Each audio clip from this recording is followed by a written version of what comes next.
Salut à tous, on est vendredi 22 décembre et bienvenue dans C'est quoi l'info? La Super League, ça pourrait bientôt arriver. La justice européenne a dit oui. Déjà, la Super League, c'est quoi? La Super League, c'est un projet de compétition de foot entre les plus grands clubs européens, en gros un peu comme la Ligue des Champions ou la Ligue Europa. Et ça viendrait justement concurrencer ces compétitions organisées par l'UEFA, l'instance qui dirige le foot en Europe. Cette Super League, elle fait débat depuis des années. Beaucoup y sont opposés, mais la justice européenne vient d'autoriser sa création. L'arrivée de la Super League pourrait tout changer dans le monde du foot en Europe. Alors par exemple, dans la Super League, il y aura 3 ligues, la Star League, la Gold League et la Blue League. En tout, sur ces ligues, 64 équipes seraient mêlées à la compétition. C'est un chiffre énorme et ça pose la question de l'organisation. Quand pourra avoir lieu ces matchs quand d'autres compétitions nationales comme européennes existent déjà? Il y a aussi la question des droits de diffusion télé. A22, la société chargée de lancer la Super League, veut rendre la diffusion de tous les matchs gratuite sur Unify, une plateforme de streaming sportif. Et là, pareil, qu'est-ce que ça veut dire pour les autres compétitions? Elles sont quasi toutes diffusées sur des offres payantes, donc ça pourrait représenter une grosse perte financière pour les compétitions qui existent déjà. L'autre énorme problème, c'est la participation des clubs à la Super League. Tous ne veulent pas en faire partie, comme le Bayern Munich, Manchester ou le PSG. On vous reparlera de la Super League dans C'est quoi l'info?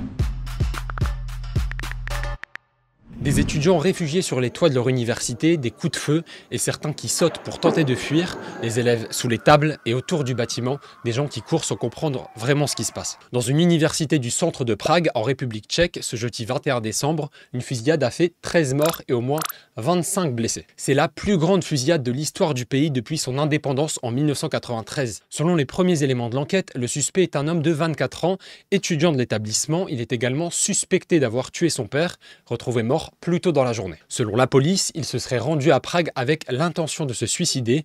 Un jour de deuil national aura lieu ce samedi 23 décembre en République tchèque. Voici les premières images de l'uniforme à l'école. Alors attention, ce n'est pas l'uniforme qui sera partout en France, mais c'est celui de la région Auvergne-Rhône-Alpes.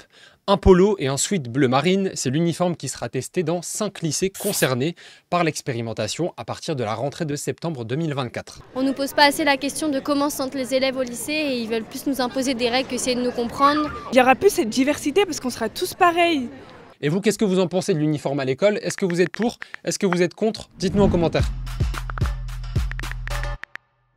Le hacker de GTA 6 condamné à vivre jusqu'à nouvel ordre dans un hôpital sécurisé. C'est l'une des plus grosses fuites de l'histoire du jeu vidéo. En 2022, Arion Kurtage, 18 ans, fait fuiter 90 vidéos jamais vues avant de GTA 6. C'est bien avant la sortie officielle du teaser de début décembre. Privé d'ordinateur au moment du piratage, il a utilisé un smartphone, une souris et un Amazon Fire Stick branché sur une télé pour pirater le jeu. Cette fuite a coûté des millions à ceux qui produisent GTA, Rockstar Games. En raison de son autisme aigu, Arion, le hacker, n'a pas été jugé dans le cadre d'un procès traditionnel.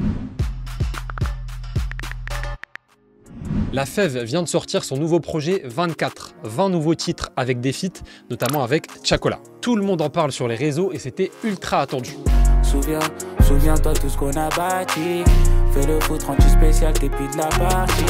Avec sa trappe mélancolique, il s'impose comme un artiste versatile et ça fait de lui la nouvelle star du rap français. Une histoire qui se termine bien. Cet homme et une appli ont sauvé ce bébé de 3 mois. En septembre, Aelia a 3 mois quand elle fait un arrêt cardiaque. Je la tenais dans les bras et en fait elle a poussé un cri très inhabituel et ensuite elle s'est comme endormie d'un coup. Avec les secours au téléphone, la maman tente de sauver Aelia avec un massage cardiaque quand d'un coup, quelqu'un arrive à son secours. Il y a une voiture noire qui est arrivée, qui a pilé devant la maison et c'est Guillaume qui est sorti.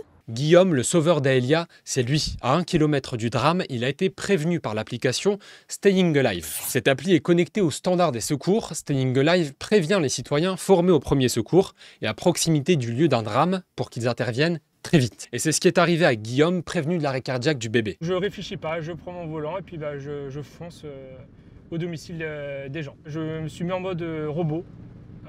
Je dis faut que j'y aille. Je connais les gestes.